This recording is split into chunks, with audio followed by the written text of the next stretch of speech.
Ola, tell me a little bit about the foundation of SIME and how it's important for this community right here that you've been building up over all this time. Yes, SIME was really sort of the go-to place when a lot of confused people met in Stockholm, mid-90s, and say, what the hell is going to happen with this technology and internet? So for the first time, the IT sector was with communication agencies, entrepreneurs, city officials, everybody were the same industry, but only during SIME. Yeah.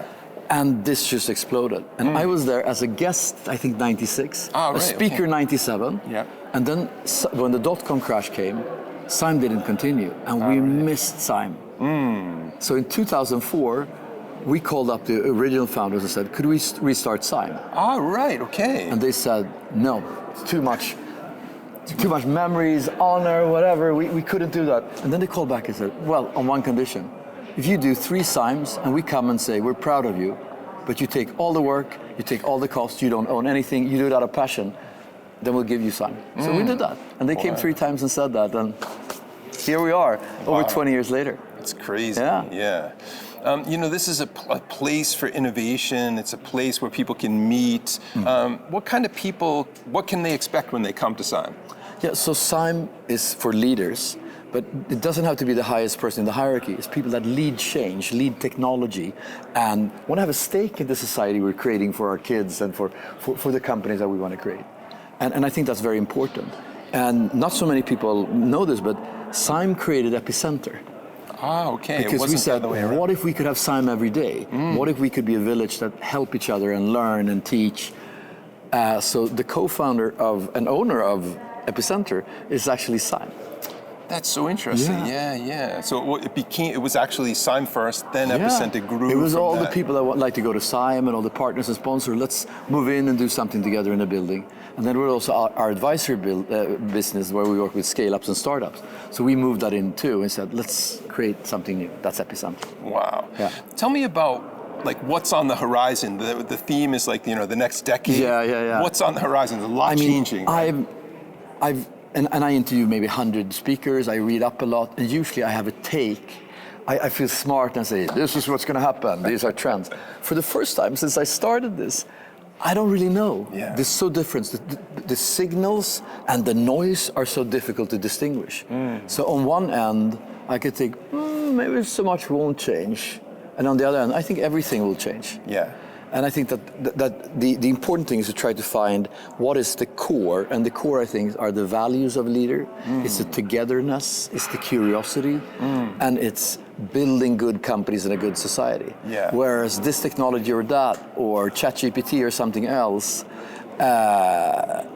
that's not really the most important thing. Yeah. And I hear that from a lot of other things. I also heard an interesting thing, more and more CFOs, they're not making statements about the future because it's so difficult. Yeah. When everything is moving, you have to be a soothsayer. Yeah.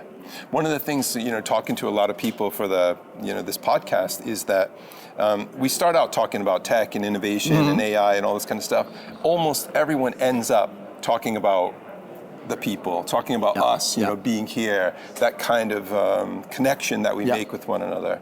That seems to be like a foundational thing for Epicenter, of course, and for SIME. Yeah. How important do you think that is going to be? That's an excellent question, because we're getting more and more lonely. We're sitting at home working, and at the same time, we need each other much more. And during COVID, interestingly, the only place like Epicenter in the world where we actually grew in revenues and profits was Epicenter, because we needed the village more when we couldn't see each other all the time. Yeah. So I think that meetings points like SIME, where you get to know each other, work with each other, they can then be taken to the next level, online and offline. It's not about you have to sit in an office all the time and be in a Zoom call, but you have to meet each other, you have to do things together, you have to share ideas, and you do that best when you meet each other. And I think that's also the future of office.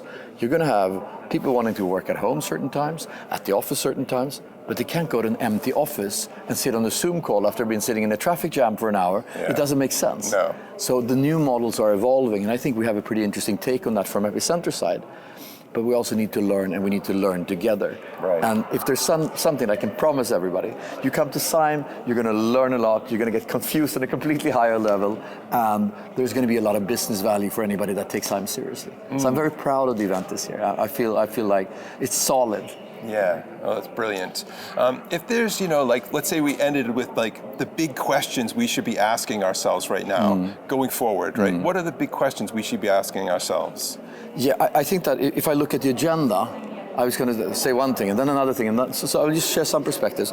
We're going to hear Lee Carlsen, who is 4 times she's been to Afghanistan, at war, she's done the toughest things, but she's also a world record holder in deep free diving without any oxygen, really? Wow. where she dives under Greenland ice without tubes. Oh my God. And because of these extreme experiences, she's learned a calm in leadership that has enabled her to survive and push her limits. So she's going to share the calm leadership that makes you, regardless of what happens around you and how turmoil hits you every day when you wake up, you can be calm and a leader. So that's something that I think is super exciting. Yeah. But then we also have NATO's head of cyber, head of, he used to be the spokesperson and the Russian negotiator. Now this is even more important. Cyber is more important than that. Right. Where are we going with that? What's happening with NATO? What's happening with geopolitics and Trump and Sweden? So that's on a completely different level. That's the nations, and the other one is the personal journey. Right. And then in the end, there's a book release from a fantastic author that has worked a lot with Nick Bostrom and all these guys, which is about the Darwinian demons. Maybe evolution is making us do short-term things that totally screw up the long-term things. And as a leader, I think you need to be able to prioritize between short-term and long-term, between what is changing and what is core, what is noise and what is signal. And I couldn't think of a better time and place to do that than on SIME. And it's really solid this year. So I hope to see you there, and I hope to learn and explore together with you. Thank you. So brilliant. Yeah. Thanks. And really appreciate your coming and talking to me. SIME Perspectives is written and produced by Roland Williams and Gary Fabry. Support comes from innovation pioneers, Epicenter, and the SIME Conference, exploring tech, business, and humanity together.